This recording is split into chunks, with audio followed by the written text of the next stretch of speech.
now looking at the currency market with Michael Keenan, is the head of Forex Research at Standard Bank. Michael, a very good morning to you. We have got the rand trading at a month low against the US dollar. Are you in the camp of those who say even at 7.30 against the US dollar, the rand still is overvalued?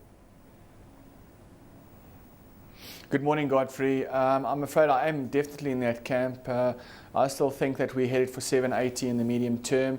I think really the bottom line is we find ourselves in a very risk-off environment, and that risk aversion is unlikely to go away anytime soon because these are deep-rooted problems we are dealing with.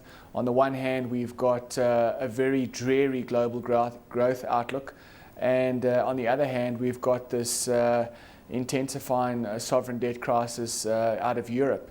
And all of that is just creating a lot of uncertainty, and risky assets such as the rand are selling off.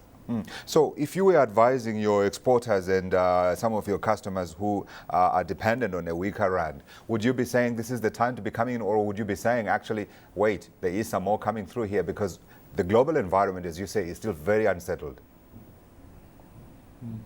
Yeah, I think exporters could look forward to better levels, so I would be waiting on the sidelines and maybe just participate in the weakness as it occurs. We've seen the rand weakening kind of in fits and starts from kind of that 654 level over the past month or so, and you want to take advantage of those spikes.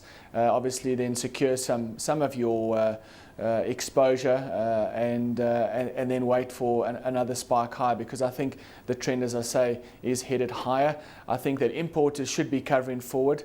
Yes, I think we must brace ourselves for a weaker rand. And what is particularly concerning is that we've actually started to see some of the foreigners selling our bonds. For the past month or so, our bonds have been quite resilient, and foreigners have been selling our equities. So net, our portfolio inflows have been positive. But last week, we actually saw those portfolio flows becoming negative, which means that some of those foreigners are now starting to sell our bonds. Even though we've still got high yields, I think we could be seeing the start of some liquidation of emerging market positions purely for liquidity purposes. Absolutely. Obviously, this debt crisis in Europe could spill over into a liquidity squeeze, and that could precipitate a sell-off in emerging markets more generally. Yeah, so we've got a global picture that's very, very unkind to the rand, but at the same time, the uncertainty surely has got to be from the policymakers here in South Africa. We know they do want a weaker rand, but with that in mind, they certainly wouldn't want like a collapse of the currency. Do you see policymakers coming in and doing anything around this market? Should we see a huge rand sell-off? I don't think they're going to be too quick to jump in. They haven't been very active when the rand has been strong. As you said, they have mentioned that they would like a weaker exchange rate, but the intervention has been fairly limited, and I think the message is pretty clear from government and the Reserve Bank that they're not going to meddle too much with the currency market. We are in uncertain times, and we've seen that policymakers internationally haven't had much success in trying to drive their currencies in one way or the other. The market really determines where these currencies actually sit, and I think that will probably be more of the same. In terms of what the currency means now for inflation going forward is a little bit precarious. Obviously, inflation is already trending higher, and a weaker rand is certainly not going to help. But I think at the end of the day, when it comes to things like interest rates, the Reserve Bank is probably a little bit more focused in on growth. Although inflation is trending higher, I think they will live with a higher inflation rate, provided it doesn't head well in excess of that upper limit of the target band. So I don't think there's going to be much policy response in a nutshell. Yeah.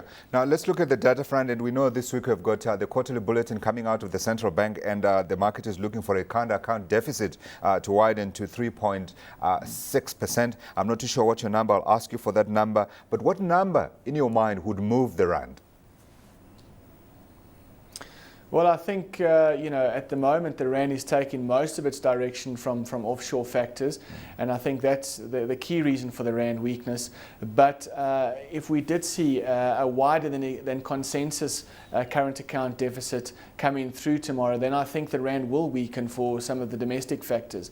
I think people are becoming increasingly concerned about which emerging markets offer you the best fundamentals. And when I'm talking about fundamentals, I'm looking at things like growth, I'm looking at things like current accounts and balance of payments.